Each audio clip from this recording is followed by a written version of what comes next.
Defense Secretary Pete Hegseth is back in the spotlight on Capitol Hill. Just a short time ago, he was grilled by the House Appropriations Subcommittee on Defense. And this comes amid the administration's immigration raids in Los Angeles, as well as the deployment of National Guard troops and Marines to the city. Scripps News national security correspondent Liz Landers live in our D.C. newsroom breaking this all down. And Liz, what did the Department of Defense say in this hearing about the LA protest costs for deploying National Guard and Marines?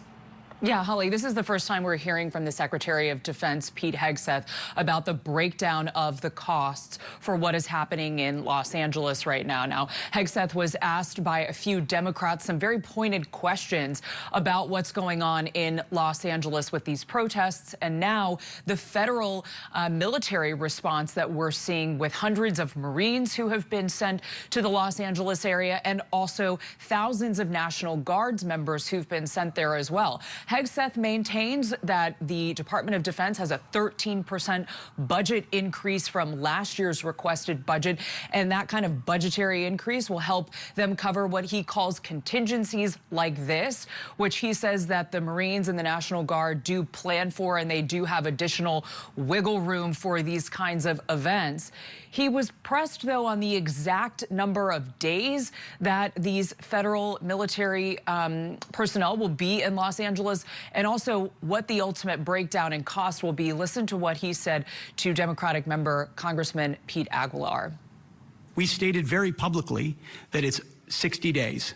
Because we want to ensure that those rioters, looters, and thugs on the other side assaulting our police officers know that we're not going anywhere. We're here to maintain the peace on behalf of law enforcement officers in Los Angeles, which Gavin Newsom won't do. Estimated cost is $134 million, which is largely just TDY costs, travel, housing, food, etc.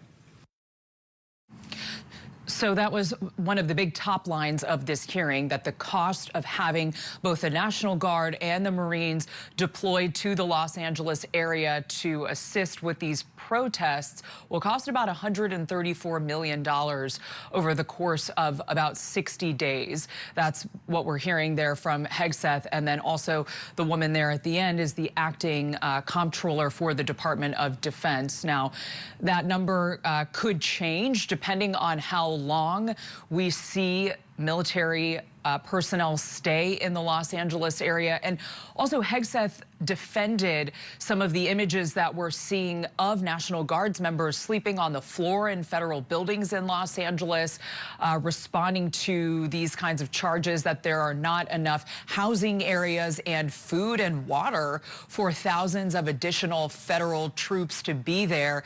Hegseth said that he is personally, and his office at the Pentagon is personally overseeing and making sure that those National Guards men and women are being taken care of. But Holly, as you can imagine, this was obviously one of the top parts of this hearing that really led to some fireworks between Democrats and the Defense Secretary.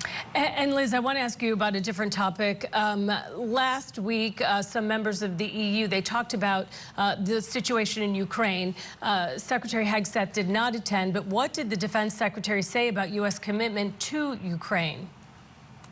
Yeah, actually, one of the members on the committee pointed out that Hegseth did not participate in those talks, and that he has also not been to Ukraine since he came into his appointment as the Secretary of Defense.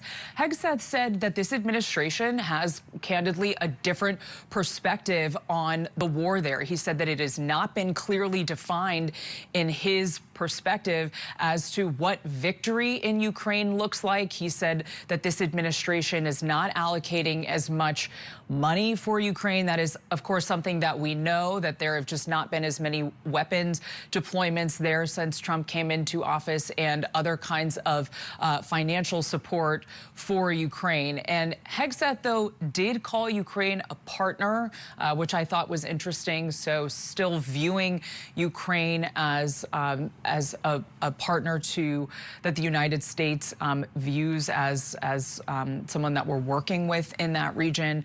And he was also asked about the recent drone attacks that Ukraine conducted in Russia, and emphasized again that the United States did not get a heads up that that spider web, very extensive attack in Russia was going to be happening. But he did say that that was a very large operation and that it is certainly changing the face of modern warfare right now. Holly. All right, Scripps News national security correspondent Liz Landers live for us. Thanks for your reporting.